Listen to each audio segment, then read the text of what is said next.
Welcome, everybody, to the Sheridan Report on the Grizzly True Sports Network. The Sheridan Report is brought to you by BetDSI.eu. If you go to the top of the GrizzlyTruth.com page, you can click on the BetDSI banner. It will take you there. Put in the promo code TGT. Once again, that's TGT. And you get up to a 100% cashback bonus on your first $1,000 deposit. And what they do is they will give you, I did it today just to see how it worked, so I knew what I was talking about. They'll give you a 50% cashback bonus on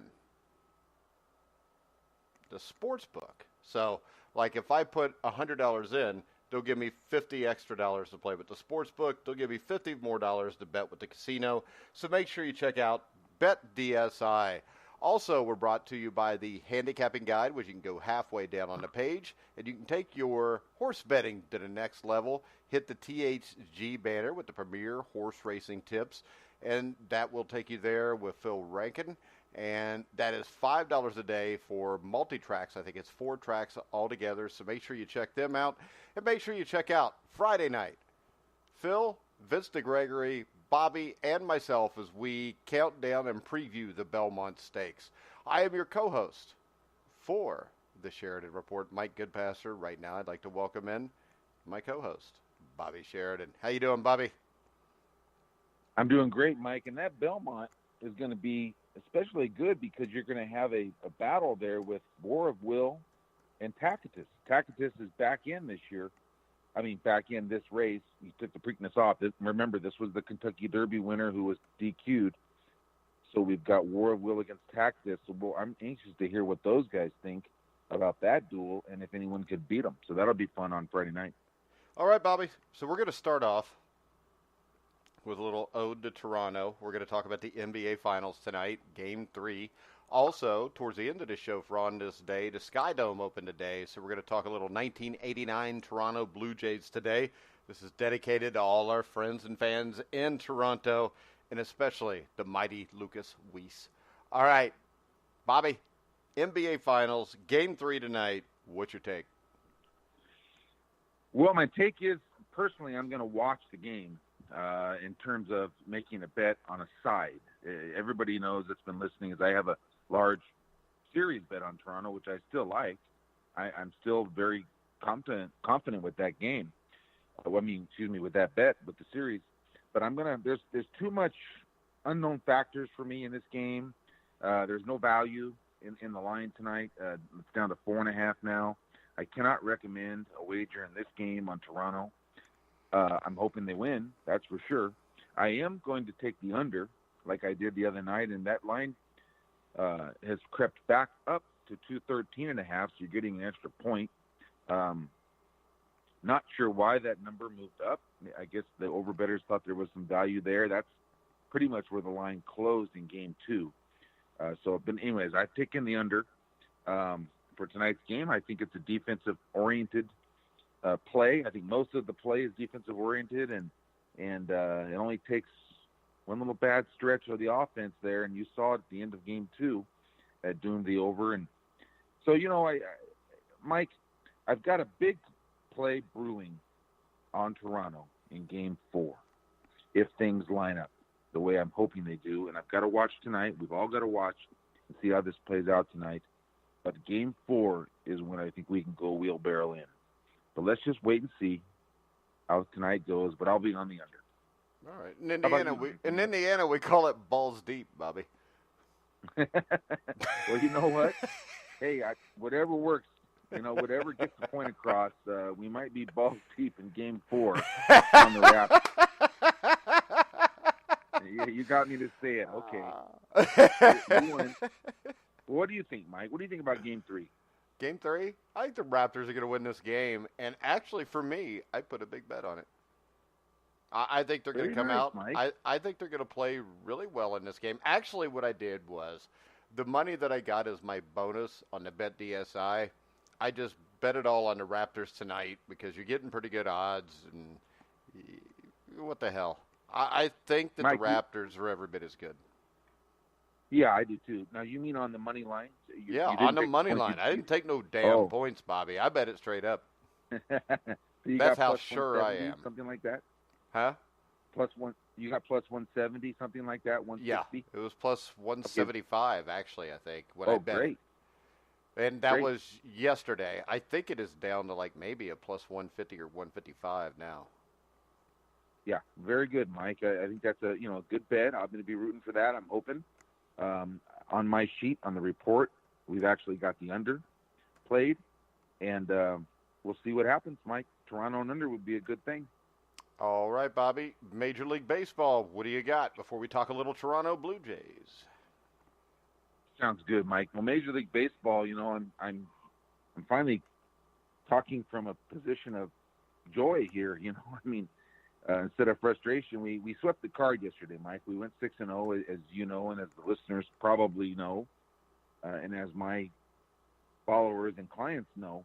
We hit the sweep that was paid about 60-1 if you bet all of those together in a 16 parlay, and the 3-teamer paid almost 4-1 yesterday, and that came through with your Reds, Mike, winning that game. That was the last final. It should have been the Red Sox being the last final. That's kind of how I build it, but the game was delayed because of the rain and thunderstorms or whatever they got going on there. But we got it in. We got the win, so we hit the 3-teamer. And then we hit both top plays earlier on the Giants shoot, now I lost track. I see how I move on to the next day already. Anyhow, we had already hit both top plays, and then we hit the third one with the Phillies last night. And that was the Orioles. That's right, the Orioles. That was my best bet. So we went 6-0, and now let's try to do it again. I got a text last night from my son. He's maybe listening now because I know he's at work, and I texted him that the show would. Well, if he's at work, I'm sure he's not listening now. I'm sure he's concentrating on work, Bobby. He works at a desk, so he's. It doesn't matter. Don't sell him out. His boss might be listening too. His boss is cool. He played college baseball with him, but no. Anyways, he texted me and he said, "Hey, good." He says, "We're doing it again, and let's do it again." And I said, "Hey, let's do it again." So let's do it again. We got a 3-teamer, Mike, that mix and match parlay today. And, of course, that's 3 favorites, 3 valued favorites, and I'll list them here first for you. The Indians at 4-10, and there's a pitching change, but that's A-okay. I'll tell you about that in a second. We got the Rays at 4-10, so Indians and Rays. And then the Rangers will finish off tonight's 3-teamer at 5:05, and there's a 3-teamer. So let's go over that real quickly. We don't have to take as much time.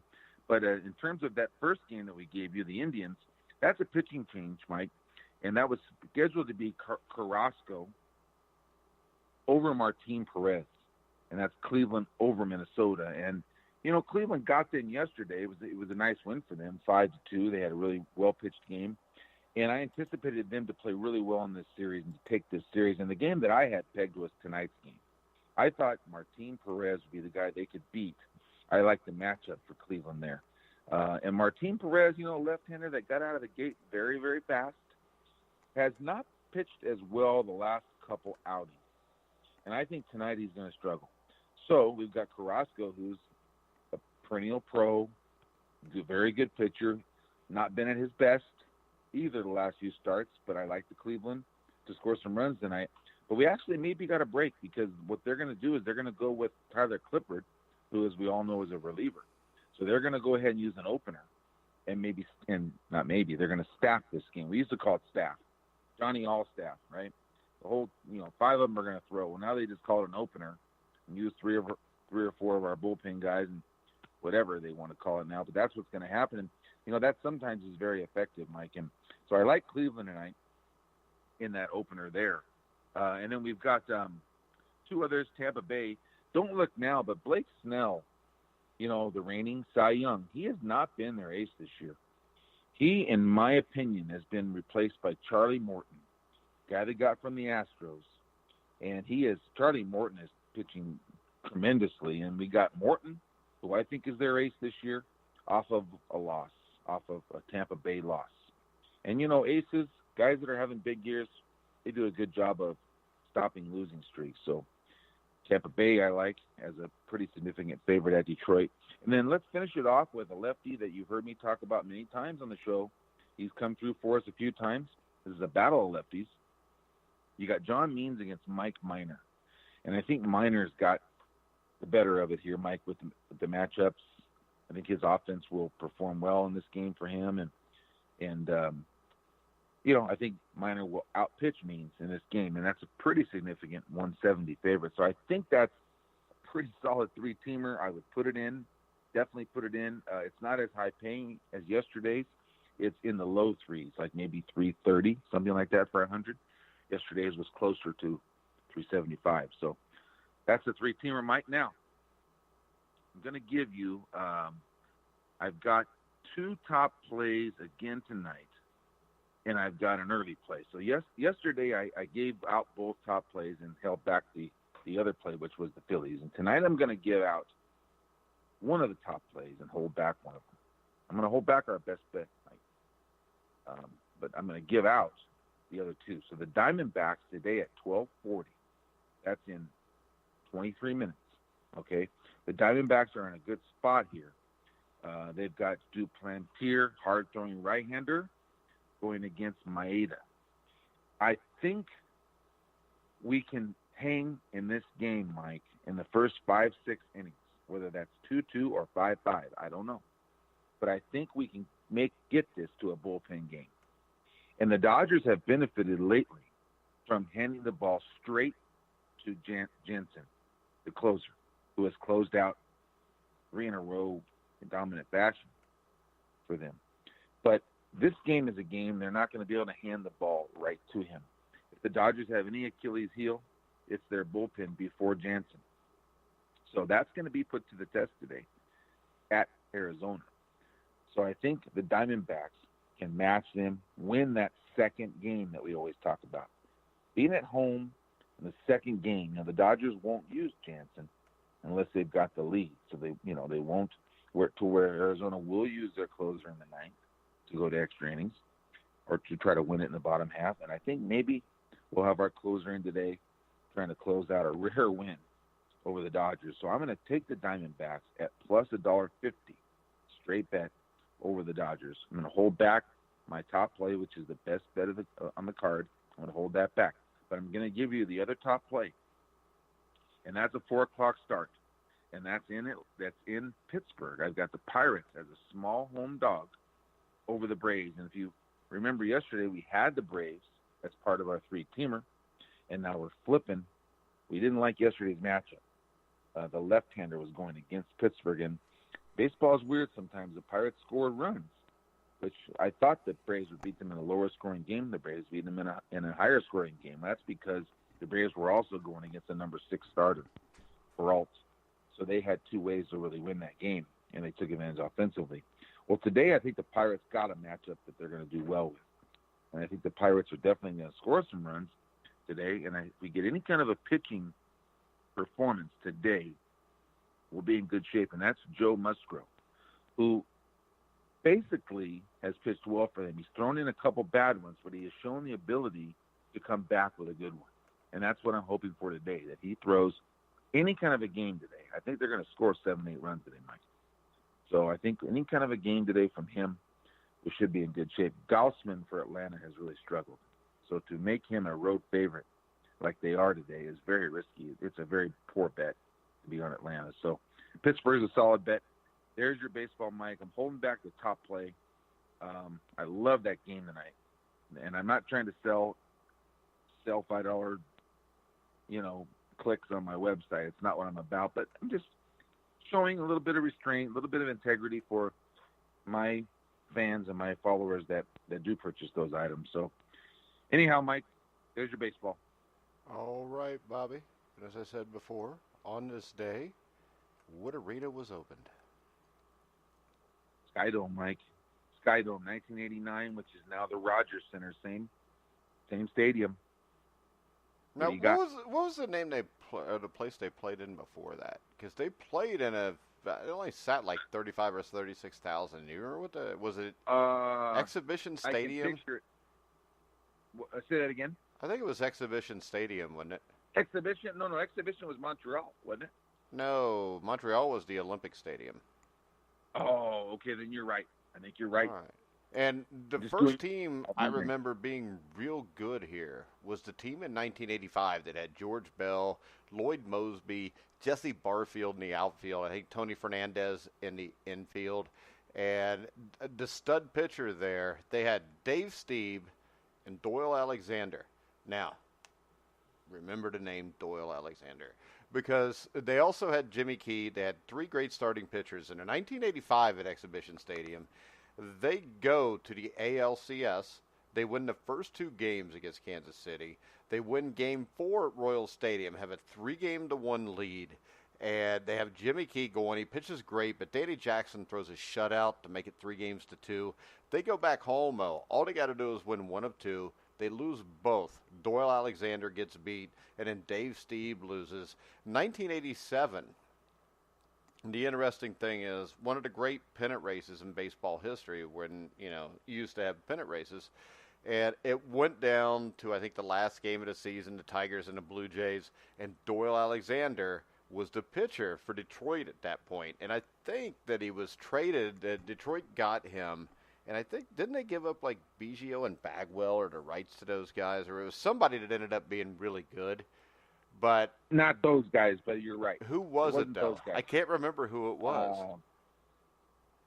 I'll have to jog my memory a little bit, but I know Biggio was actually drafted by the Astros, 22nd pick in my draft, 1987. Yeah, but I mean, that now. draft pick, I think, came from them. Possibly. See, Bagwell was a Red Sox. He was drafted originally by Boston. I can't remember, Mike. You could have something around that because that's around the right No, time. wait. I think the Tigers traded John Schmaltz to the Braves because There you go. Yeah. Okay. Schmaltz. Because Yes. I think what it was is Doyle Alexander had either I can't remember if he ended up being a free agent and leaving Toronto or if Toronto traded him. I can't remember what happened there, but I'm trying to remember the trade. But he was signed by the Braves, I think in '87, because I think he became a free agent maybe right after the '85 playoffs. And then I think it was like early August, he was traded to the Braves in exchange for John Schmaltz. I think that's what it was. So they gave up John Schmaltz, and for the rest of 1987, it was great because Doyle Alexander pitched great, and he comes back to haunt the Toronto Blue Jays by beating them in 1987, last day of the season on ABC's Game of the Week. I remember this because I was in college at Indiana State, one of those 3 months I was still allowed to go to college, and it was a 1-0 win for the Tigers over the Blue Jays. It ended up in the long run, being bad because Doyle Alexander really didn't do much after that, and they go to the playoffs. They played the Minnesota Twins, lost the first two games at Minnesota, and then lost 2 out of 3 at home in Detroit. Got beat 4-1. It was the last time Sparky Anderson got them to the playoffs, and that was pretty much it. The Blue Jays, on the other hand, 1989 was the start, the season that started, which led to back-to-back world championships. And in 1989, this is the way I remember this. I think I'm right here, but Pat Gillick was the GM. And I'm trying to remember. Bobby Cox was the manager in 1985. I think they got rid of him by then, though. I'm trying to remember. I think Jimmy Williams was the manager.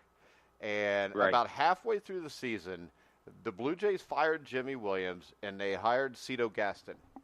And big hire. Yeah, that was a huge hire. The other thing I remember from them, because I interviewed Kelly Gruber, who played on that team. Kelly Gruber, in like October of that year, hit for the cycle. And after that, the team just kind of took off halfway through the season. Not then, because they fired their manager. But what I mean they made was a big trade too. Yeah, the great trade. stuff that happened that season, comes out there. And I remember Dave Stieb. I think he came from one pitch away from throwing a perfect game against the New York Yankees. And Roberto Kelly, I remember this because Roberto Kelly became a Red a few years later. But Roberto Kelly hit a double to left field, and that pretty much shot that in the ass. But yeah, Cito Gaston did a great job with this team. And let's see. I remember they still had George Bell. You had Pat Borders. I think Bob Brindley was on this team. Of course, Kelly Gruber. Wasn't a crime dog Fred McGriff on this team also? Yeah, he was. Lloyd Mosby was on the team. And this was another one where the season came down. It was a great pennant race. And the thing that was interesting about this pennant race, the Baltimore Orioles, who they were in the pennant race with, it went down to the last series of the year. The Baltimore Orioles the year before had lost like 100 games. And I think Frank Robinson took over as their manager, and they ended up winning winning the last two games. I think on Friday night they won like 1-0 or 2-1 in extra innings. On that Saturday, they won NBC Game of the Week and clinched the division right there. Now, you go to the playoffs in 1989, you got to deal with something, which are the Bash brothers, Mark McGuire, Jose Canseco, Dave Henderson. They were studs. And Toronto was basically outmanned by Oakland. And also, yeah, I forgot about that. You had the big trade. Roberto Alomar, sent Fred McGriff and Tony Fernandez out. That's the one I was going to say, yeah. Yeah, that was courtesy of Lucas, by the way. But they go to Oakland. They lose game 1 and game 2. I think both games were like 3 or 4 run deficits. They come back game 3, and Jimmy Key pitches a great game. And if I remember right, they were behind 3 or 4 runs in that game about halfway through the game and came back and won with a 4-run inning and a 3-run inning, something like that. But Jimmy Key was the winning pitcher. You go to Game 4. Game 4 was the game that basically decided this series because Oakland, once again, they jump up 5-1, and I think they were leading like 6-2 going to like the 8th inning or so, and Toronto scores like 3 runs, gets it to 6-5, but they come up a little bit short. Game 5, same thing. Oakland jumps up 4-0. Last 2 innings, the Blue Jays put up 3 runs, come up short 4-3. But I think the thing this showed was that this team was going to be a factor because they had the right manager. You had 2 All-Stars that year. I think Kelly Gruber and I think Tony Fernandez was an All-Star also. 1990, if Lucas is listening, correct me if I'm wrong, but I think they lost another great pennant race where they lost in like the last week to the Boston Red Sox at Fenway Park. And then in 91, they come back and they made the playoffs and they got beat by Minnesota. I think that was in 5 games. And then, of course, 1992, they play the Philadelphia Phillies, and Game 6, Joe Carter hits the walk-off home run. Not the Phillies. 92, they beat the Braves. 93 was the Phillies, correct? Yeah, 93 was the Phillies. Yeah. See, if Steve Risley was here, he can't accuse me of reading off Wikipedia. But yeah, because it was 92, they beat the Braves, and then in 90, and they beat the Braves in 6 games, and I think the clinching game they won in Atlanta, didn't they? Yeah, that sounds about right. I'd have to jog up my memory. The Braves lost in 91 as well to Minnesota. That was a 7-gamer. Yeah, well, the Braves lost in the playoffs or World Series to everybody except for the Indians in 1995. Well, true. And in '94, the strike year, they got off to a record-setting start. The Braves and Toronto was trying to three-peat in '94. The Braves were like 50-19 or something, and then we lost the rest of the season. And then the Braves did win it in '95. That was the only World Series they won with that Hall of Fame pitching staff, which John Smoltz was part of. The 1994 season is the interesting to me because as a Reds fan, my Reds were in first place, and that still upsets me. Strike seasons really kicked my team's ass. I mean, the Reds had a 5-game lead over the Astros that year at the time of its baseball closing down. Yeah, but the Atlanta Braves weren't going to be caught that year. The Braves were. Oh, the Braves were in second place behind the Expos. I think. Let me look it up. But I thought that the Expos were up like 5 or 6 games on them. Because that Expos team, that was the Randy Johnson, Pedro Martinez teams. Okay, we'll see. All right. Okay, here we go. Here we go. American League East. Yankees were leading the Orioles by 6.5. They'd won 70 games. I'll tell you what, 3 to 4 divisions had some badass teams playing 600 baseball or more. The White Sox were 67 and 46, but only had a 1-game lead over the Indians and a 4-game lead over the Royals. In the American League West, the Texas Rangers. Get this. The Rangers were in first place, Bobby, with a record of 52 and 62. They had a game lead over the Oakland A's. 1994, I was right. So suck it, Bobby. The Expos were 74 and 40. And the Braves were 68 and 46. It doesn't mean that the Expos would have held on. The Braves had a great team. You go over to the American League Central. The same thing. The Reds, 66 and 48. They were a half game up on the Astros, 66 and 49. Right. The American League West, the Dodgers were 58 and 56, had a 3.5 game lead over the Braves.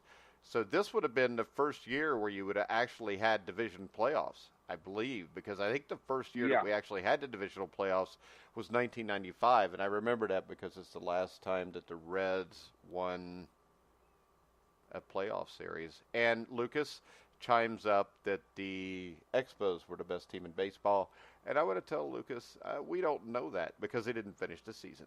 So, and a 6-game lead over the Braves could have been made up in those last 30 games. But yeah, I believe that we would have had an NLCS that year of the Reds and Expos and an ALCS of the White Sox and Yankees, and I think we'd have had a World Series of the Yankees and the Expos. And I think the Expos would have won it. And if that would have happened, the strike basically is what moved the Expos. Because if the Expos continue on with that year and win a World Series, I think it changes everything. Yeah. I mean, they may still be playing. Yeah, they may still be the Montreal Expos, which they should be anyways because they had really cool freaking uniforms. They did, and the Braves come back in '95 and that was the only year, like I said, that they won the World Series with that group of pitchers. And Lucas was right when he chimed in. It was on the tip of my tongue too. The Alomar trade is what really set that in motion. And they picked up Paul Molitor. He was a big addition to that team, winning it '93 for sure. You just said for sure like Lucas does too. That was so cute. I did? Yeah, you said for sure. Lucas has had I don't know if it's a positive or a negative impact on you. Well, if I said it, it's a positive. All right, whatever. I'm joking. Jesus, now you sound like Risley. Who managed the Expos? Was that Felipe Alou? Felipe Alou, I would probably guess that to be yes. Okay. Yeah, I think he did. Because later on he went with the Giants, but that was not till a little later on. I'm pretty sure he was at the Expos. Yeah. And the sad thing is, I think they pretty much broke that team apart after 1994, didn't they? Yeah, that's too bad. But Sky Dome, which is now Rogers Center, sometimes Lucas tweets, and he does his Periscope from there. So it's still the same building, and wish I could go one time. I've heard great things about it, and today was the day it opened. Well, go. It's not like they're sold out all the time, Bobby. Or they just, I forgot, because of that incident when you were younger, you're not allowed into Canada. How am I supposed to refute that? That's like saying, hey, when's the last time you cheated on your wife? You're not married, Bobby. You can refute that easily. Yeah, true. All right. Yeah. Hey, put it like this. The 1995 Expos roster was Darren Fletcher at catcher, David Segui at first base, Mike Lansing at second, Will Cordero at short, Sean Berry at third, Moises Alou, Rondell White, Tony Tarasco. So I would say that team kind of fell off after 1994. Yeah. 1995, they finished fifth. They were 66 and 78. So, all right. Mike. We're going to go ahead and we're going to wrap it up. So today was our ode to Toronto. So, all right. Well, maybe the Raptors will bring it home for you, Mike. You've got to. They're going to bring it home. I guarantee it. Almost. Almost. What's that? Almost what? I said I almost guarantee they're going to win. Oh. Hey, well, that's a big guarantee. They're getting 4.5 points. So you're stepping up on that one. Plus $1.60. $1.70, something like that. I love it, Mike. All right, Bobby, we're going to wrap it up. Make sure you check out the Handicapper's Guide. Make sure you check out the Sheridan Report at thesheridanreport.com, at Sheridan Report, or at thesheridanreport.com, according if you're on Twitter or the internet. Make sure you check out BetDSI. Use the promo code TGT for the Grueling Truth discount. Also, I wanted to bring up, you can go to thegruelingtruth.com if you like what we do and you want to do a little donation. Lucas, I know you got some extra change sitting around. There's actually a PayPal button at the top of our toolbar that now, if you want, you can contribute. And if you like what we do, even if it's 50 cents or $1, we appreciate it. We're going to wrap it up here. Survive in Advance. We'll be back on tomorrow at 1 o'clock. The Sheridan Report will now be at 2:30. Bobby, are you good with that? 2:30 tomorrow? Yeah. From now on, 2:30. Or every day? Every day. Oh, from now on, 2:30. Yeah. Okay. Yeah. Okay. I'll, because that I'm going to it, tell that, you, I'm going to tell you why here as soon as we get off the air. But we're going to go ahead and wrap it up. What? Before we're off the air, I just want to spend 1 second. You know, you brought up. I wanted two things, if I can, maybe 1 minute total, if that's okay. But you brought up something about a PayPal donation button, and I want to just mention that, you know, Mike, you do a great job with the GruelingTruth.com, and the shows that you put out are tremendous.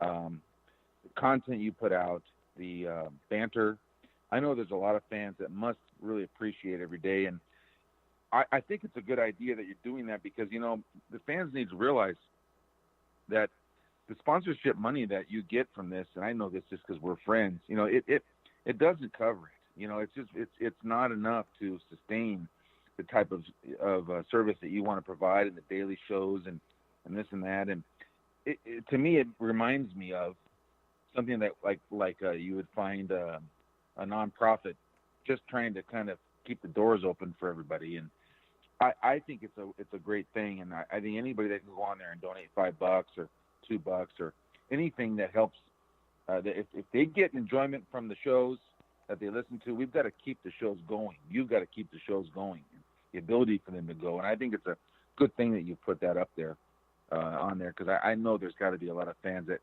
that what they're hearing every day is worth $5. You know, it's like a fundraiser for your kids, you know, high school season coming up or something.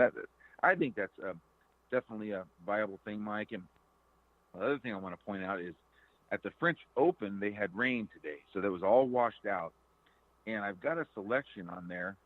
I had two selections on there, and one of them I think is greatly enhanced by the rain out today. So you might want to buy the report tonight because that's got to have both selections on there for tomorrow. And that's it, Mike. All right, Bobby. We are going to go ahead. We're going to wrap the show up. Remember, you can hear everything we do on iHeartRadio, Spotify, iTunes, TuneIn, Spreaker, Stitcher. Wherever you find sports podcasts, you'll find The Grueling Truth. So for Bobby Sheridan, I'm Mike Goodpaster. You've been listening to The Grueling Truth, where the legends speak.